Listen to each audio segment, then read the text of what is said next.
Alright guys, real quick, I'm going to make a video about my mobile detail setup. I'll go ahead and tell you that everything is a wreck, but I figure I might as well just go ahead and do it. So let me turn my generator off real quick so y'all can hear me. Alright, so we will start. I've got the Central Pneumatic 21 gallon 2.5 horsepower air compressor. It does me good. It powers the Torador Classic. I can run Torador Classic non-stop all day long at 90 psi. I'm actually about to make another video here in a minute about the Torador Classic versus the Torador Black, so y'all look out for that one. Alright, then let's move. I got this hose reel here. By the way, this air compressor come from Harbor Freight. This hose reel and hose came from Northern Tool. I believe this hose is rated for 6,000 psi. It's double braid, so it is heavy. It's not the most flexible, but I got it because I've got another pressure washer that's a DeWalt 4200 psi at 4 gallon a minute, and so I needed to get this hose. It's a 100-foot hose. Needed to get this so I didn't have to worry about it blowing out, and I haven't. It's been an awesome hose. This 100-foot usually does me fine unless I do a house. Sometimes I've got to add another 50-foot on, and this hose reel will hold 150 foot on it. All right. Then this generator, Predator 4000, also comes from Harbor Freight. I would definitely recommend this generator so far, you know, and I haven't had it real long, but I looked at a lot of reviews on it. You know, haven't seen anybody say anything bad about it. The the engine is a Honda clone. I think it'd basically be a clone of this one right here, the Honda GX160, if I'm not mistaken. So it's a good generator. The only thing is, you know, it says 3,200 running watts. That's 1,600 on this side, 1,600 on this side, 13 amps for each side. You also have a 120-240 that's also a 13 amp. Now, I'm not going to get into it. There is a way where you can make this 26 amps. You could actually do it with these as well, but I'm not going to get into all that. It's a good generator though. This pressure washer, this is the one I use for doing my mobile detailing, because it saves me water and it doesn't have too much pressure, like that 4,200 psi. I just use that one for doing houses basically. I got this for $100 off a guy on Craigslist. As the way it is right now, it's got an oil leak, but I've already got the parts, and as soon as I slow down business wise, I'm going to rebuild this pump. You can see I got a pressure gauge on it, got that from Northern Tool. I just like having it on there. Basically it's a way that, you know, if something's up, I can see, you know, it helps me diagnose a problem. I have got quick disconnects just to make life a little easier. Like a second ago, I filled my bucket up, so I just disconnect it from my pressure washer and fill my bucket up, turn my valve on right there. I've got this filter, and already I can see it's doing its job. You can't see it right now, but if I turn the water on, you can see little stuff floating around in there that it's trapped. So this is a 275 gallon tank. As you can see right now, I've got it filled about halfway up. I never fill it up any more than that unless I'm at a customer's house and I'm doing a house. But usually, you know, for doing cars, I never have to fill it more than halfway up. Let's see. By the way, you can see this format for a video I'm about to make. I've got these clamps. You know, I've got these ramps on the back, and so I just take these clamps to hold my formats for when I'm vacuuming or doing the Torador. I guess I'll show y'all this gun. You know, people call it the submachine gun style or whatever. I've got a stainless steel swivel on it. I try to have all stainless steel connections so I don't have to worry about the rusting issue. But I still every now and then take a little WD-40 and spray it in. You can see like those screws. See those screws in there? I need to hit some WD-40. It's already too late. They're rusted.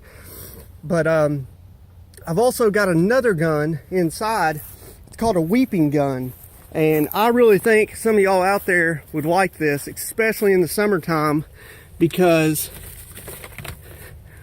here it is, the blue handle. What it does is it will, when you're not on the trigger, it will still allow a little bit of water to spray out so it does not overheat your pump, your pressure washer pump.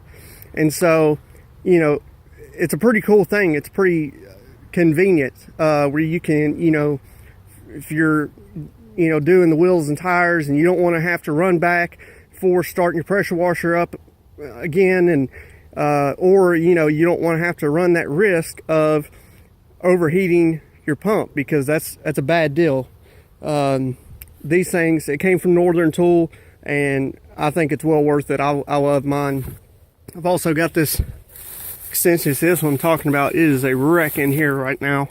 I've also got this extension that I made up with quick connects on each end, and I put that on the gun when I'm doing the wheels and tires, just give me a little bit of distance. You know, I don't use my big wands, big long wands, unless I'm doing houses.